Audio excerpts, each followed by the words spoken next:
أعوذ بالله من الشيطان الرجيم.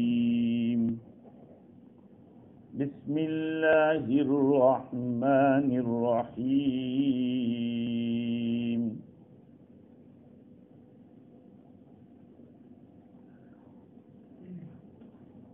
يا أيها الذين آمنوا لا تتخذوا الكافرين أولياء من دون المؤمنين أتريدون أن تجعلوا لله عليكم سلطانا مبينا إن المنافقين في الدرك الأسفل من النار ولن تجد لهم نصيرا إلا الذين تابوا وأصلحوا واعتصموا بالله وأخلصوا دينهم لله فأولئك مع المؤمنين وسوف يؤتي الله المؤمنين أجرا عظيما ما يفعل الله بعذابكم إن شكرتم وآمنتم وكان الله شاكرا عليما صدق اللہ العظیم. بزرگوں، پیارے بھائیوں، گفتگو ہماری چل رہی تھی. منافقوں کا عمل یہ تھا کہ جب وہ نماز کے لیے کھڑے ہوتے تھے تو سستی کے ساتھ کھڑے ہوتے. حافظ ابن کثیر رحمۃ اللہ علیہ نے لکھا ہے کہ نماز جیسا افضل عمل ان کا یہ حال ہوگا تو دوسرے اعمال میں کیا ہوگا. نماز تو محتم شان عمل ہے، سب سے افضل عمل ہے. اس میں ان کی یہ حالت تھی کہ سستی کے ساتھ وہ لوگ نماز کے لیے کھڑے ہوتے تھے، اس کو بوجھ سمجھتے تھے، نہ اس کا کوئی ثواب کی امید رکھتے تھے، نہ اس کے چھوڑنے پر کسی عذاب کا ڈر کرتے تھے. اللہ تعالیٰ فرماتے کہ یراؤن الناس، وہ تو لوگوں کو دکھلاتے ہیں. ان کا جو عمل ہوتا ہے وہ دکھلاوے کا، شہرت حاصل کرنے کا، تاکہ لوگ ان کو مسلمان سمجھیں. تفسیر کشاف کے حوالے سے تفسیر روح البیان میں لکھا ہے کہ آج بھی بہت سارے مسلمانوں کو آپ دیکھو گے جن کے ساتھ ہم بیٹھتے ہیں، اٹھتے ہیں، کچھ دن کچھ رات ان کے ساتھ آپ گزارو گے تو ان سے ایک مرتبہ بھی الحمدللہ نہیں سنو گے، ایک مرتبہ بھی لا الہ الا اللہ نہیں سنو گے، سبحان اللہ نہیں سنو گے ان کی زبان سے. دنیا کی بات جب کرو گے تو ایسے مستغرق رہیں گے، وہ دنیا کی باتوں میں اتنے ماہر رہیں گے کہ اس میں ذرا بھی سستی نہیں ہوگی. تو یہ بھی ایک قسم کا نفاق ہے، ایک قسم کا نفاق ہی ہے. وہی اللہ پر ہمارا ایمان ہے تو اس کا تو تذکرہ بار بار ہونا چاہیے، نبی کا تذکرہ بار بار ہونا چاہیے، اپنے دین کی باتیں بار بار ہونی چاہیے. اگر آپ کی زبان پہ یہ باتیں نہیں آ رہی ہیں اور دنیا ہی کی باتیں آ رہی ہیں تو پھر ایمان ہمارا کس درجے کا ہے. تو دکھلاوے، ان کا جو عمل ہوتا تھا اس کا مقصد دکھلاوا ہوتا تھا. عبداللہ ابن مسعود رضی اللہ تعالیٰ عنہ ایک مرفوع روایت نقل کرتے ہیں کہ حضور اکرم صلی اللہ علیہ وسلم نے ارشاد فرمایا من حسن الصلاة حين يراہ الناس واساءها حيث لم يرها فتلك استهانة استهان بها ربه. جو آدمی لوگوں کو دیکھیں، لوگ اس کو دیکھ رہے اس وقت نماز کو بڑھیا پڑھے اور لوگ اس کو نہ دیکھتے ہو تو اچھی طرح نہ پڑھے تو ایک قسم کی یہ توہین ہے، یہ توہین ہے، اپنے رب کی توہین کر رہا ہے.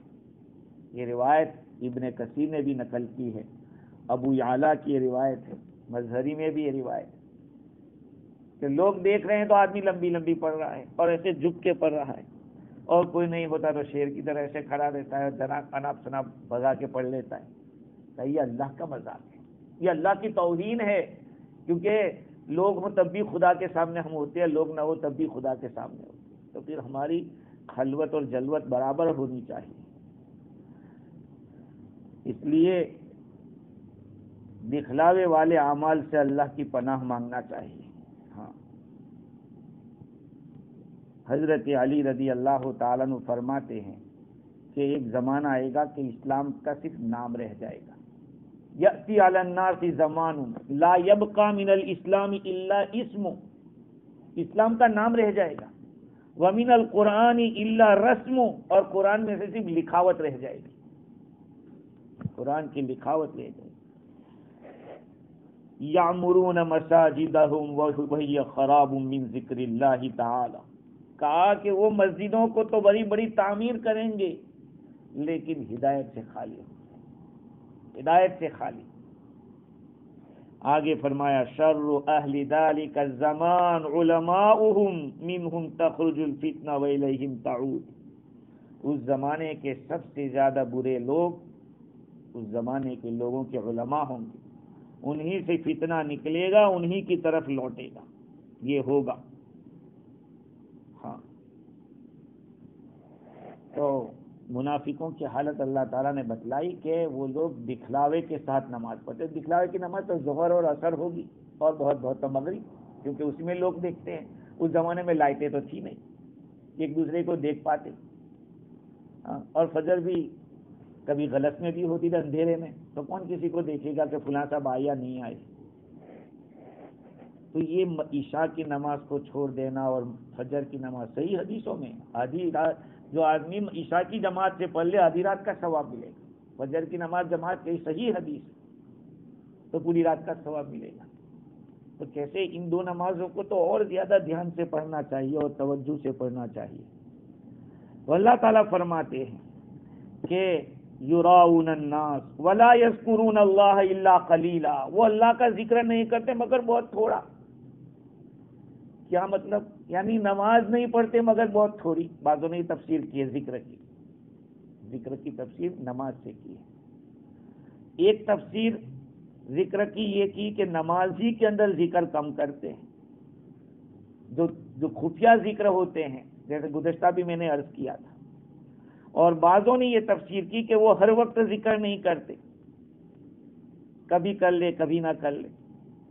اور قتادہ یہ کہتے ہیں کہ ان کے ذکر کو تھوڑا کہا گیا، اس سے کہ قبول ہی نہیں ہوتا، وہ چاہے کتنا بھی کر لے لیکن قبول نہ ہو تو وہ کہاں زیادہ ہو سکتا ہے۔ حضرت علی رضی اللہ عنہ کے حوالے سے علامہ آلوسی بغدادی نے روح المعانی میں لکھا ہے کہ تقوی کے ساتھ اگر تھوڑا بھی عمل ہونے، تقوی کے ساتھ پرہیزگاری کے ساتھ، وہ بہت طاقت رکھتا ہے، وہ تھوڑا نہیں ہوتا۔ اور جو قبول ہو جائے وہ بھی تھوڑا نہیں ہو سکتا، اللہ کے یہاں قبول ہو گیا وہ بھی تھوڑا نہیں، وہ بھی بہت زیادہ ہے۔ تو ذکر سے مراد یا تو نماز بھی ہو سکتی ہے، چنانچہ حضرت انس رضی اللہ تعالیٰ عنہ کی ایک روایت ہے، علامہ آلوسی نے اس کو تفصیل کے ساتھ نقل کیا ہے کہ حضور اکرم صلی اللہ علیہ وسلم نے ارشاد فرمایا کہ تلک صلاۃ المنافق، تلک صلاۃ المنافق، تلک صلاۃ المنافق، یہ 3 مرتبہ آپ نے فرمایا۔ اور آگے فرمایا کہ یجلس یرقب الشمس، وہ سورج کے انتظار بیٹھ کر سورج کا انتظار کرتا ہے، یہاں تک کہ سورج وہ شیطان کے 2 سینگ کے درمیان ہو جاتا ہے تو وہ کھڑا ہوتا ہے اور 4 ٹھونگے مار کے نماز پوری کر دیتا ہے۔ آپ کو معلوم ہونا چاہیے کہ فجر کے جب سورج نکلتا ہو اس وقت نماز پڑھنا جائز نہیں ہے، جب سورج نکل رہا ہو، سورج ڈوبتا ہو اس وقت بھی منع ہے۔ کیوں؟ اس لیے کہ اس وقت شیطان ایسے کھڑا ہو جاتا ہے، ایسے تو یہ شیطان کے 2 قرن کے درمیان سورج آ جاتا ہے، یوں 2 سینگ کے بیچ میں، وہ یہ کہتا ہے کہ اب لوگ مجھے سجدہ کر رہے ہیں۔ تو جو لوگ سن سیٹ کے ٹائم پہ نماز پڑھتے ہیں یا سن رائز کے زمانے کا منع کیا گیا، تو اس وقت شیطان ایسا کھڑا ہو جاتا ہے کہ میری پوجا کرو۔ تو اللہ کے نبی نے فرمایا کہ منافق کی نماز ہے تو اس وقت پڑھ رہا ہے، منافق کی نماز ہے اس وقت پڑھ رہا ہے۔ اور کیا فرمایا کہ وہ سورج کا انتظار کرتا ہے یہاں تک کہ وہ شیطان کے 2 سینگ کے بیچ میں سورج چلا جاتا ہے، تو پھر وہ کھڑا ہوتا ہے منافق اور 4 ٹھونگے مارتا ہے، نہ اللہ کا اس میں ذکر کرتا ہے، بس نماز ختم۔ بہت سارے بیچارے نماز پڑھتے ہیں، اللہ کی قسم رحم آتا ہے، ایسے کہ آپ 1 پڑھو وہ 4 پڑھ کے پورا ہو جاتا ہے۔ دیکھو آپ اتنا کبھی دیکھو ہم اللہ اکبر کے یہ سوچ رہے ہیں، آپ پڑھ نہیں رہے، آپ سوچ رہے ہیں اتنا پڑھو کہ آپ کے ہونٹ ہل رہے ہو، الحمدللہ ربی، اتنا کہ پورے ہونٹ ہل رہے ہو، اس کو پڑھنا کہتے ہیں۔ اگر آپ کے ہونٹ نہیں ہل رہے ہیں تو آپ کا یہ سوچنا ہے، پڑھنا نہیں ہے۔ ہمارے انڈیا میں ایک مسجد کے امام صاحب اس طرح نماز پڑھاتے تھے، امام تھے، اس طرح پڑھاتے تھے، 12 سال کی نماز لوٹانے کا حکم دیا، 12 سال کی نماز لوٹانے کا لوگوں کو حکم دیا کہ اپنی نماز لوٹائیں، کیونکہ یہ تو ایسا اللہ اکبر کیا پڑھ رہے ہیں۔ تو اتنا زور سے پڑھو، اکیلے پڑھ رہے ہیں تو اتنا زور سے پڑھو کہ آپ کو آپ کے ہونٹ ہل رہے ہو، یا یہ کہ خود سن رہے ہو، ورنہ وہ پڑھنا نہیں ہوا، وہ سوچنا ہوا، اور سوچنے کا حکم نہیں ہے۔ فقرؤ ما تیسر من القرآن، قرآن کو پڑھنے کا حکم دیا ہم کو، قرآن سوچنے کا حکم نہیں دیا۔ آپ بہت دوسروں کے بارے میں نہ سوچے، اپنے بارے میں سوچے کہ میرے ہونٹ ہل رہے ہیں کہ نہیں، کیونکہ پروناؤنسیشن اسی وقت صحیح ہو سکتا ہے جب کہ آپ کے ہونٹ ہل رہے ہو، تب کوئی کہے گا کہ یہ پڑھ رہا ہے۔ تو یہ منافق کی نماز ہے۔ اور بھی روایتیں ہیں، ابن کثیر نے لکھی کہ وہ ایک روایت جو بھی میں نے نقل کی تھی کہ وہ اللہ تعالیٰ کی توہین کر رہا ہے، اور دوسری روایت میں ہے کہ منافقین کے اوپر سب سے بھاری نماز عشاء کی اور فجر کی ہے۔ اگر ان لوگوں کو پتہ چل جاوے کہ عشاء کی نماز اور فجر کی نماز میں کیا رکھا ہے تو وہ سورین کے بل گھسیٹتے ہوئے آئیں گے مسجد میں نماز کے لیے، سورین کے بل گھسیٹتے ہوئے آئیں گے۔ خیر اللہ تعالیٰ فرماتے ہیں کہ لا یذکرون اللہ الا قلیلا۔ تو ذکر میرے بھائیوں بہت بڑی دولت ہے، ذکر بہت بڑی دولت ہے، اس کو ہم نے سمجھا نہیں۔ ہاں، ہم اس کے لیے ٹائم نہیں نکال رہے۔ اگر آپ کو اس کا مزہ پتہ چل جائے نا تو آپ کھانا چھوڑ دیں گے، لیکن ذکر پہلے کریں۔ اس کے لیے آپ کو حال پیدا کرنا پڑے گا، وہ حال۔ ہاں، حال الگ چیز ہے، قال الگ چیز ہے۔ میں بول رہا ہوں یہ قال ہے، اور ایک آدمی کی کیفیت بن جائے وہ اس کو کہتے ہیں حال ہے، اس کو حال آیا ہے، سمجھے؟ تو ذکر ایک روایت میں آیا کہ حصون المومن ثلاث، مومن کے 3 قلعے ہیں، قلعے جس کے اندر آدمی کی حفاظت ہوتی ہے، جنگ کے موقع پر چھپ جاتے ہیں لوگ قلعے کے اندر۔ 3 چیزیں ہیں، ایک تو مسجد، ایک ذکر اللہ، اور تیسری چیز قرآن کی تلاوت۔ مومن جب ان تینوں میں سے کسی ایک چیز میں لگتا ہے تو گویا کہ وہ اللہ کے قلعے میں شیطان سے بھاگ کے آ گیا ہے۔ تو یہ ذکر کرنا چاہیے۔ حضور اکرم صلی اللہ علیہ وسلم نے منافقوں کی ایک مثال بتلائی۔ قرآن کہتا ہے نا لا الہ ہؤلاء مذبذبین بین ذالک، مذبذبین بین ذالک، یعنی وہ حیران ہے اس کے درمیان، مومنین اور کافرین کے بیچ میں وہ لٹکا ہوا ہے، حیران ہے۔ جو منافق ہوتا ہے وہ بیچ میں ہے، ہپوکریسی والا ایسا ہی رہتا ہے، ادھر ایمان والا ہے، ادھر بیچ میں منافق ہے، ادھر کافر ہے، تو کبھی ادھر تو کبھی ادھر، کبھی ادھر تو کبھی ادھر، مذبذبین بین ذالک۔ یہ تذبذب کس کو کہتے ہیں عربی زبان کے اندر؟ امام راغب اصفہانی رحمۃ اللہ علیہ کے قول کو علامہ آلوسی نے نقل کیا کہ حرکت کی جو آواز ہوتی ہے، کسی بھی چیز کی حرکت کی آواز، اس کو ذبذبہ کہتے ہیں۔ لٹکائی ہوئی چیز کی آواز اس کو ذبذبہ کہتے ہیں، جیسے پنکھا ہے اس کی بھی ایک آواز آ رہی ہے، لیکن پھر ہر حرکت کے لیے یہ ذبذبہ کا لفظ لایا گیا، اور اس کے اندر ایک طرف سے کھینچنے کا بھی معنی پایا جاتا ہے۔ تو اللہ تعالیٰ فرماتے کہ مذبذبین بین ذالک، وہ لوگ تو اس کے درمیان حیران ہے، سرگرداں ہے۔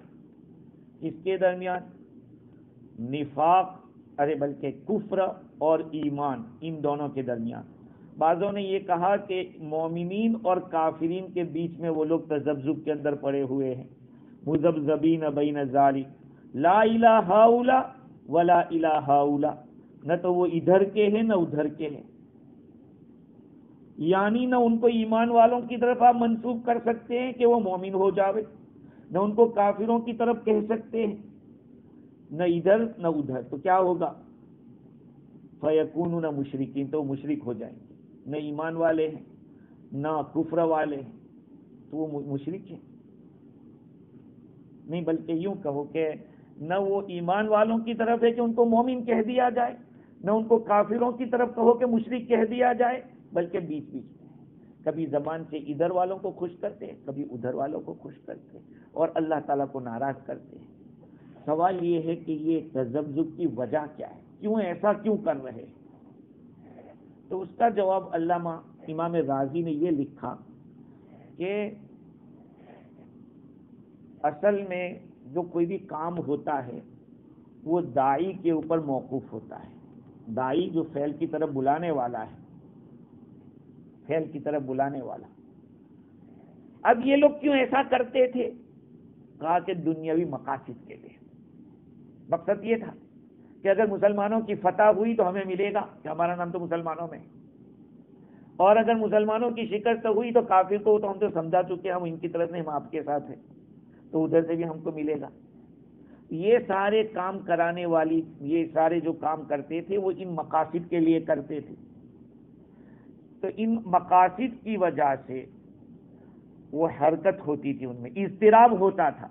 اس دنیا کے اندر لوگ منافع کے لیے اور اپنے فائدے کے لیے کیا نہیں کرتے؟ دنیا کے منافع، دنیا کے اسباب یہ بہت جلدی بدل بھی جاتے، چینج بھی بہت جلدی ہو جاتے۔ ہاں، دنیا کے جو نفع ہوتے ہیں وہ جلدی ختم بھی ہو جاتے، بہت جلدی چینج بھی ہو جاتے۔ اور جب فعل داعی کے تابع ہوتا ہے اور داعی مقصد کے تابع ہوتا ہے تو پھر اور مقصود کیسا ہے؟ جلدی بدلنے والا ہے اور جلدی چینج ہونے والا ہے، تو ظاہری بات ہے کہ ان کے میلان میں اور رغبت میں بھی اتنی جلدی ہوگی۔ ہاں، اتنی جلدی ان میں اسی لیے پائی جاتی ہے کہ جو ان لوگوں کا یہ عمل جو تھا اس کو بلانے والے مقاصد تھے، اور مقاصد بہت جلدی چینج ہوتے تھے، اس لیے یہ ادھر ادھر متحرک۔ اس لیے قرآن نے کہا کہ مذبذبین بین ذالک لا الہ ہؤلاء ولا الہ ہؤلاء۔ اس کے مقابلے میں ایمان والوں کو قرآن نے کیا کہا؟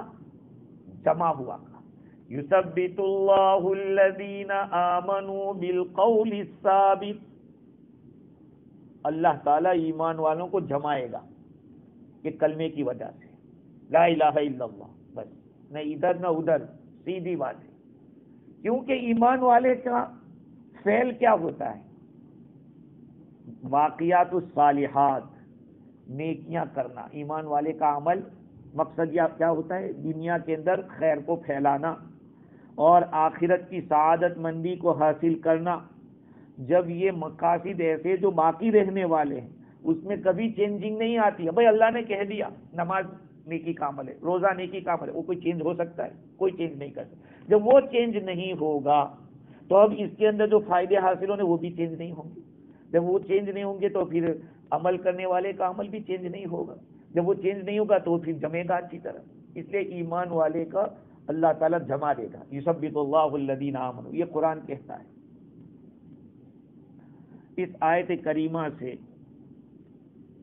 امام راضی فرماتے ہیں کہ آدمی کو جو دین کے اندر حیرت اور ادھر ادھر کا جو ہوتا ہے نا، وہ اللہ کے کرنے سے ہوتا ہے، اللہ کے کرنے سے ہوتا ہے۔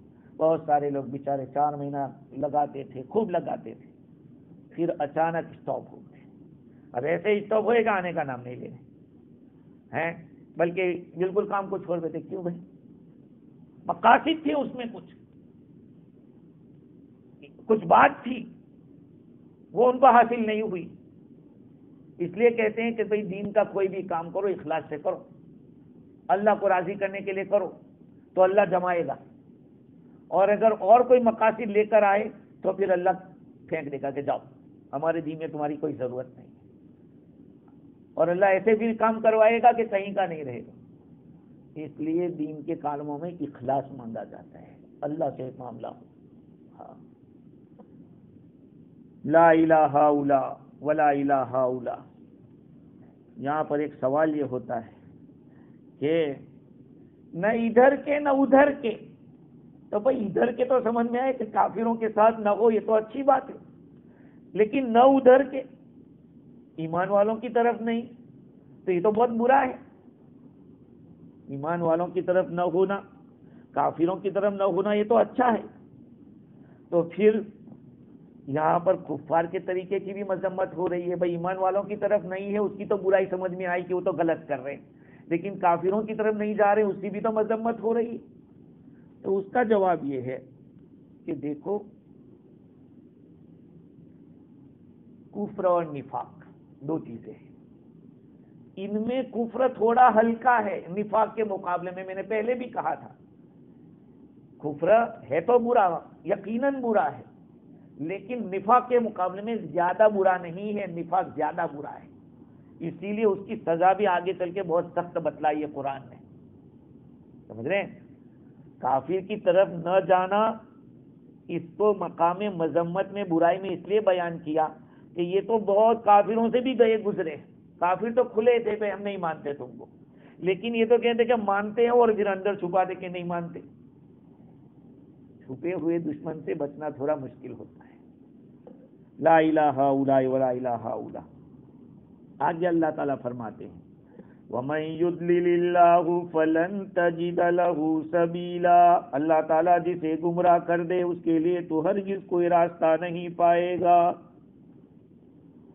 معلوم ہوا کہ جسے خدا ذلیل کر دے، جسے خدا دھتکار دے اور ٹھکرا دے، اس کو کوئی بھی ہدایت نہیں دے سکتا۔ اللہ ہم سب کی حفاظت فرماوے۔ ایمان بہت بڑی دولت ہے، کیوں اللہ جس کو گمراہ کر دے کیوں گمراہ کرے گا؟ اس لیے کہ اس میں صلاحیت نہیں رہی ہے، ہدایت کی صلاحیت نہیں ہے، اللہ اسی کو ٹھکراتا ہے۔ جس کی اندر کی ایبلٹی بالکل فیل ہو جاوے، خلاص ہو جاوے، تو کہا کہ اب یہ گیا، کسی کام کا نہیں ہے۔ اللہ جسے گمراہ کر دے اس کے لیے تم ہرگز کوئی راستہ نہیں پا سکتے، آپ اس کو ہدایت بھی نہیں دے سکتے۔ دیکھو، سمجھانا ایک الگ بات ہے، وہ اپنی ذمہ داری، اپنی ڈیوٹی ہے، باقی یہ کہ ہدایت تو اللہ ہی کے ہاتھ میں۔ یا ایھا الذین آمنوا لا تتخذوا الکافرین اولیاء من دون المؤمنین، اے ایمان والو تم کافروں کو دوست مت بناؤ ایمان والوں کو چھوڑ کے۔ اتریدون ان تجعلوا للہ علیکم سلطانا مبینا، کیا تم یہ چاہتے ہو کہ اللہ تعالیٰ کے لیے تم اپنے خلاف کھلی حجت بنا دو؟ اے ایمان والو تم دوستی مت کرو کافروں کے ساتھ، مسلمان دوستی کے لیے کافی ہے۔ اوپر منافقوں کا ذکر تھا کہ وہ کبھی ادھر رہتے تھے کبھی ادھر، غیر مستقل ہونے کو بیان کیا۔ اب اس آیت میں مسلمانوں کو اللہ تعالیٰ فرماتے کہ ان جیسا مت کرنا بھائی، وہ یہودیوں سے بھی منافقین تو یہودیوں سے دوستی رکھتے تھے مسلمانوں کو چھوڑ کر، کہا ان کی طرح مت ہونا۔ انہوں نے جو کیا، انصار مدینہ جو بنی قریظہ میں رہتے تھے، ان لوگوں کے آپس میں تعلقات تھے، رضاعت کا، دودھ پینے کا، اسی طرح سے آپس میں کچھ معاہدے ایگریمنٹ کر رکھے تھے، دوستی تھی۔ انہوں نے حضور صلی اللہ علیہ وسلم سے عرض کیا کہ اللہ کے ہم کس کے دوستی کریں، ہمارے دن سے پرانے تعلقات ہیں۔ حضور نے فرمایا کہ مہاجرین سے کرو، جو ہجرت کر کے مکہ سے آئے ہیں ان کے ساتھ دوستی کرو، وہ تمہارے دوست ہیں ایمان والے۔ اس وقت یہ آیت نازل ہوئی۔ اور بعضوں نے یہ، جیسے کہ امام قفال ہیں، ان کا کہنا یہ ہے کہ اللہ تعالیٰ نے اس آیت میں منافقوں کی دوستی سے روکا ہے۔ دیکھو، اوپر کی آیت میں یہ تھا کہ کافروں سے، یہودیوں سے، ان سے دوستی مت کرو ایمان والوں کو چھوڑ کر، اور یہاں پر منافقین کی دوستی سے روکا گیا، کیونکہ اوپر اللہ تعالیٰ نے منافقوں کے اخلاق کو بیان کیا کہ ان کی برائیاں کیا تھی، ان کے طریقے کیا تھے۔ اب اللہ تعالیٰ فرماتے کہ نہیں، تم ان کے ساتھ دوستی ہرگز مت کرنا، اگر تم کرو گے تو کیا ہوگا؟ اتریدون ان تجعلوا للہ علیکم سلطانا مبینا۔ دیکھو، تم نے اگر منافقوں سے دوستی کر لی تو یاد رکھ لینا، اللہ تعالیٰ کے پاس تمہاری دلیل چلی جائے گی کہ تم نے میرے خاص بندوں کو چھوڑ کر دوسروں سے دوستی کی تھی، تو یہ تمہارے اگینسٹ ایک حجت قائم ہو جائے گی۔ اتریدون سلطان، قرآن مجید میں جہاں کہیں آیا، ابن عباس رضی اللہ عنہ فرماتے ہیں کہ اس سے مراد حجت ہوتی ہے، پروف ہوتا ہے، دلیل ہوتی ہے۔ تم اللہ تعالیٰ کے لیے دلیل لاتے ہو، اپنے خلاف دلیل پیدا کرتے ہو۔ تم غیروں سے دوستی کرو گے تو یہ گویا کہ یہ ہو جائے گا۔ بھئی مثال کے طور پر کوئی گورنمنٹ ہے اور گورنمنٹ کے سامنے کچھ لوگ ایسے ہیں جو گورنمنٹ کے خلاف یہ کرتے ہیں، آواز اٹھاتے رہتے ہیں، گورنمنٹ کے خلاف کچھ نہ کچھ بولتے رہتے ہیں۔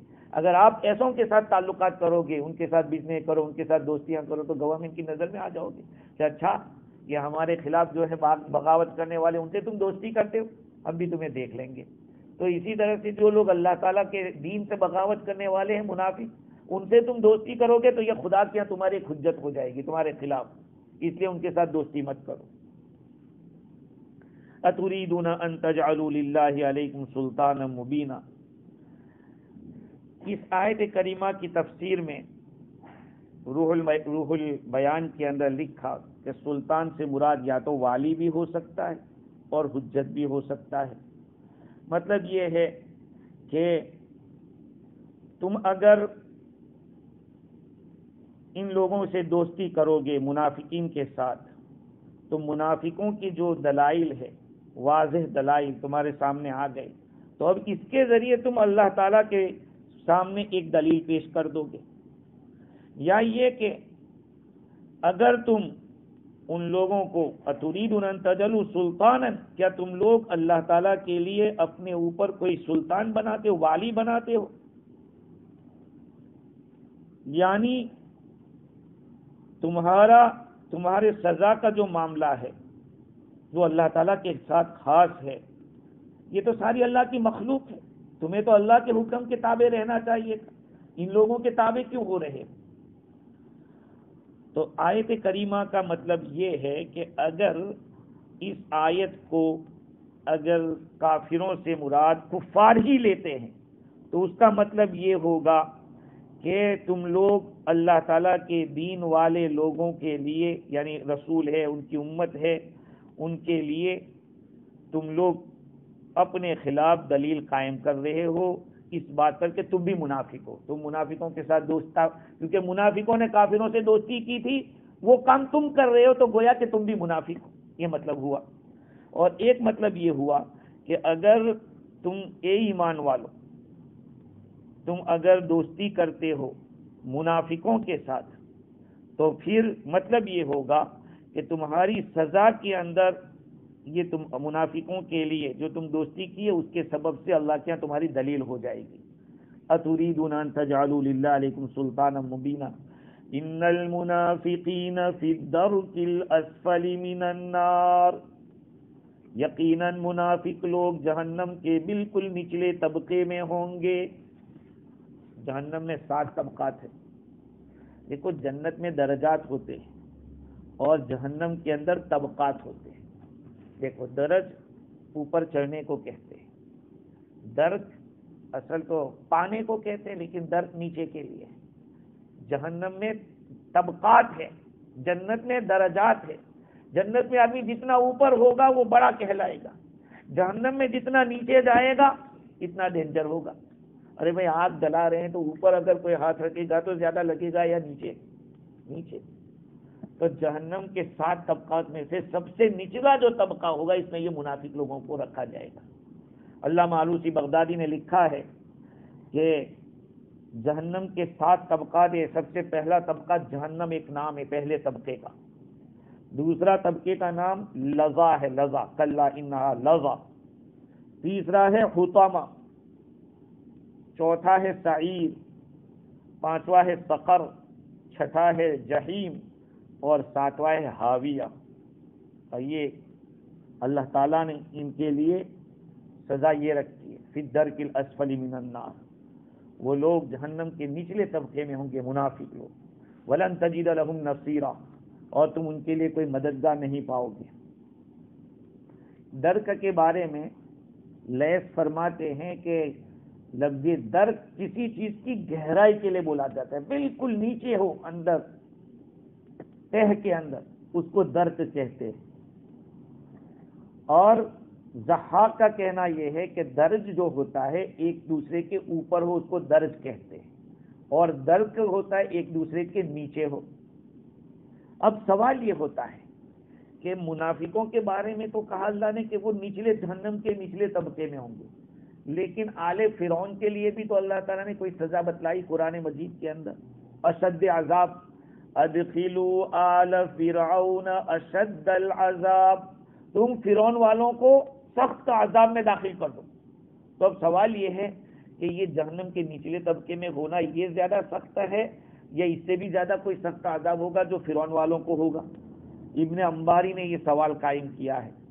امام راضی نے اس کو نقل کیا کہ اب سوال یہ ہوتا ہے کہ منافقوں کو زیادہ عذاب ہوگا یا فرعون اور فرعون کی جو قوم تھی ان کو زیادہ عذاب ہوگا؟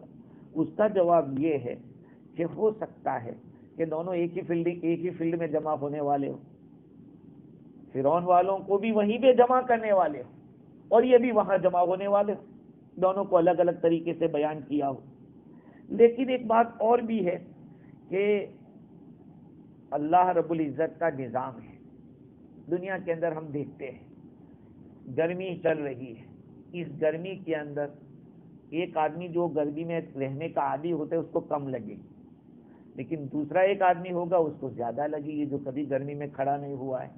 ایک ہی جگہ ہے لیکن ایک آدمی کو زیادہ لگ رہا ہے، ایک آدمی کو کم لگ رہا ہے۔ بعض جگہ پہ تفسیر روح البیان میں لکھا کہ کوئی صفرا کی بیماری والا ہے اس کو زیادہ لگے گا، اور دوسرا جو سودا والی بیماری والا ہے اس کو کم لگے گی گرمی۔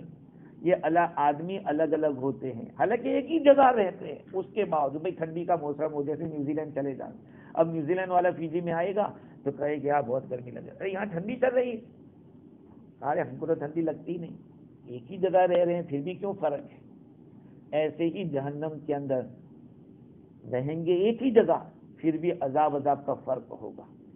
تو اللہ تعالیٰ نے سخت عذاب تیار کر رکھا ہے ان منافقین کے لیے کہ در کے جہنم کے بالکل اسفل نچلے درجے کے اندر یہ لوگ جائیں گے۔ ایسا کیوں ہوگا؟ سخت عذاب کافروں سے بھی زیادہ عذاب ان کو ہوگا، منافقوں کا جو عذاب ہوگا وہ کافروں سے بھی زیادہ سخت ہوگا، اس لیے کہ کفر میں تو دونوں برابر تھے۔ جیسے کافر ایک کفر کرتا ہے، منافق وہ بھی کفر کرتا ہے، لیکن منافق کا کفر کچھ بڑھا ہوا ہے۔ کیوں بڑھا ہوا ہے؟ اس لیے کہ وہ اسلام سے مذاق کرتے تھے، مسلمانوں سے مذاق کرتے تھے، دین اسلام سے مذاق کرتے تھے، اور دوسری بات یہ ہے کہ وہ ظاہر کچھ کرتے تھے چھپاتے کچھ تھے، اسلام کو ظاہر کرتے تھے کفر کو چھپاتے تھے۔ ایسا کیوں کرتے تھے؟ تاکہ مسلمانوں کی راز کی باتوں کو معلوم کر لیں، بھائی مسلمان سمجھیں گے یہ تو اپنا ہی آدمی ہے۔ ارے آج ہم مسلمانوں کا حال یہ ہے کہ ہمارے ساتھ بیٹھنے والا آدمی ہم سے بات لے کے چلا جا رہا ہے، ہم کو پتہ نہیں، وہ ایسے نکال کے لے کے جاتا ہے، پتہ ہی نہیں چلتا، آپ اپنا سمجھ کے اس کو کہہ رہے ہیں اور وہ پھر لے جا کے جو فتنہ پردازی کرنا ہوتا ہے کرتا ہے۔ تو یہ لوگ یہی کرتے تھے، مسلمانوں کے پاس آ کے راز کی باتیں نکال کے پھر کافروں تک اس کو سپلائی کرتے تھے۔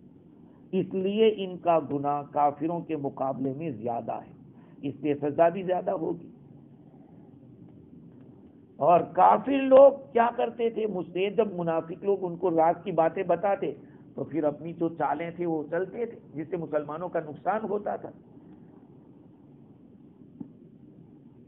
حضرت حذیفہ رضی اللہ تعالیٰ عنہ سے پوچھا گیا کہ منافق کون ہے؟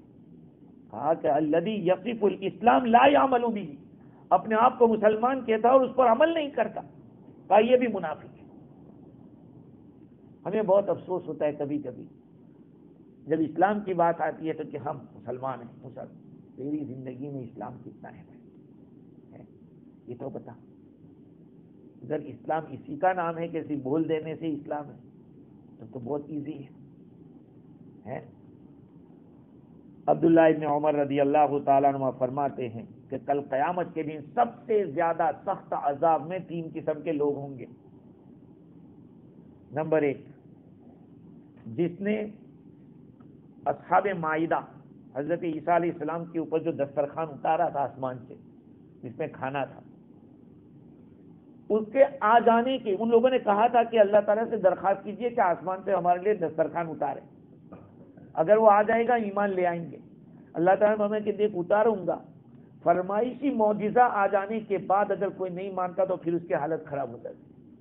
انہوں نے فرمائش کی تھی کہ آسمان سے دسترخوان لاؤ، آیا، کا نہیں مانا ان کو سخت عذاب ہوگا، اس لیے کہ انہوں نے مانگا تھا اور ان کو وہ ملا، اس کے باوجود ایمان نہیں لائے۔ ایک اور اس کو قرآن نے کہا ہے۔ دوسرے نمبر پر آل فرعون، اور تیسرے نمبر پہ یہ لوگ منافق لوگ۔ یہ 3 قسم کے لوگوں کا ذکر عبداللہ ابن عمر رضی اللہ تعالی عنہما نے نقل کیا۔ ابن مسعود رضی اللہ تعالیٰ عنہ فرماتے ہیں ان سے پوچھا گیا کہ یہ منافقوں کو در کے اسفل میں رکھیں گے، جہنم کے نچلے طبقے میں، تو وہ ہوگا کیا؟ فرمایا کہ لوہے کے صندوق ہوں گے، کیا؟ لوہے کے تابوت ہوں گے، تابوت، اور اس کے اندر ان کو ڈال دیا جائے گا اور اس کا کوئی دروازہ نہیں ہوگا، کا یہ ہے در کے اسفل، ایسا جہنم کا طبقہ، لوہے کے صندوق ہوں گے جس میں ان کو ڈال دیا جائے گا اور ایسا پیک کر کے ڈال دیا جائے گا، جاؤ۔ اللہ ہم سب کی حفاظت فرمائے۔ وَلَن تَجِدَ لَهُمْ نَصِيرًا، اللہ تعالیٰ فرماتے ہیں کہ آپ ان کا کوئی مددگار نہیں پاؤ گے، کوئی ان کا مددگار نہیں ہوگا۔ یہ اللہ تعالیٰ کی طرف سے ایک وارننگ ہے، ایک دھمکی ہے۔ ہمارے اہل سنت والجماعت نے اس آیت کے ذریعے اس بات کے اوپر دلیل پکڑی ہے کہ شفاعت جو اس امت کے اندر کلمہ پڑھنے والے لوگ ہیں، چاہے وہ نالائق کیوں نہ ہو، گنہگار کیوں نہ ہو، ان کو اللہ کے نبی کی سفارش ہوگی، کیونکہ جب ان کا کوئی مددگار نہیں ہوگا اس کا مطلب کہ دوسرے لوگوں کا ہوگا۔ منافقوں کے لیے فرمایا کہ ان کا کوئی مددگار تو نہیں پائے گا، تو ان کا نہیں پائے گا تو دوسروں کا پائے گا، تو دوسرے کون ہیں؟ جو ایمان والے ہیں، چاہے گنہگار کیوں نہ ہو۔ اسی لیے تو حدیث میں آیا کہ اس امت کے کبیرہ گناہ والوں کے لیے حضور کی شفاعت ہوگی، لیکن وہی بات ہے کہ ایمان کو بچا کر لے جاوے تو، ورنہ پھر وہی اتنا ہی خرچہ ہو جائے کہ وہ جو بیلنس سے پورا ہی ختم ہو جائے، ایمان ہی چلا جاوے تو کیا کرے گا؟ شفاعت بھی کہاں ملے گی؟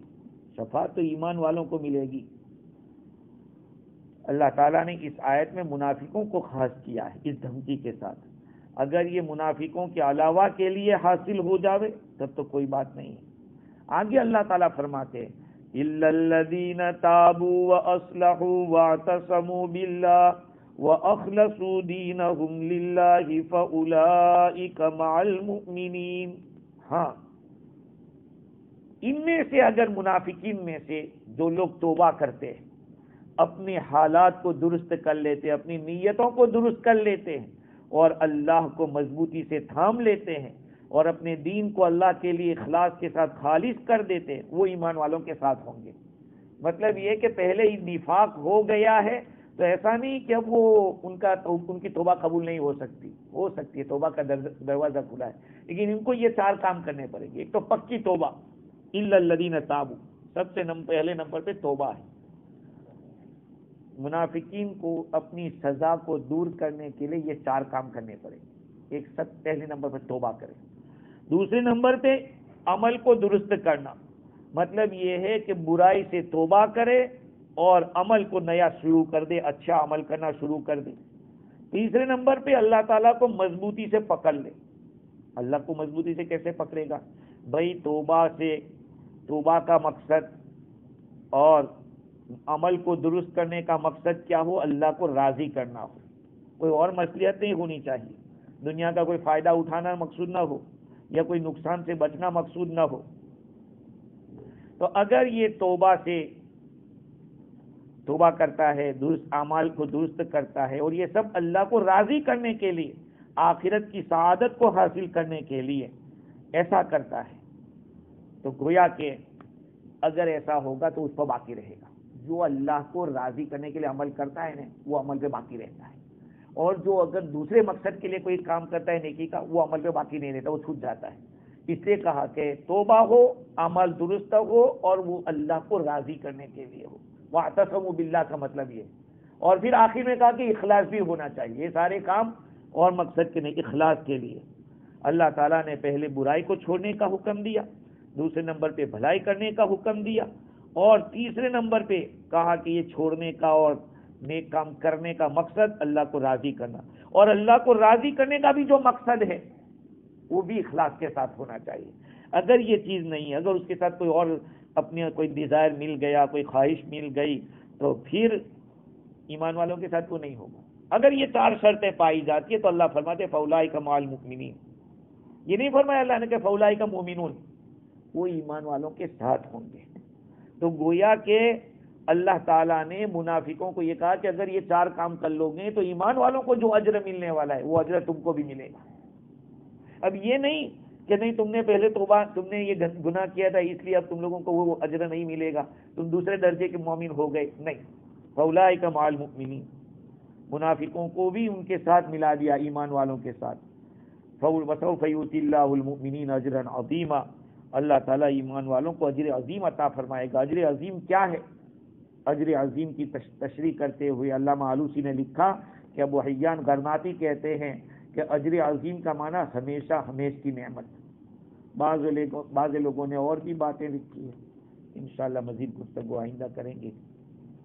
وسوف یؤتی اللہ المؤمنین اجرا عظیما، ان قریب اللہ تعالیٰ ایمان والوں کو بڑا اجر عطا فرمائے گا. سبحان اللہ بحمدہ، سبحانک اللہم وبحمدک، نشہد ان لا الہ الا انت، نستغفرک.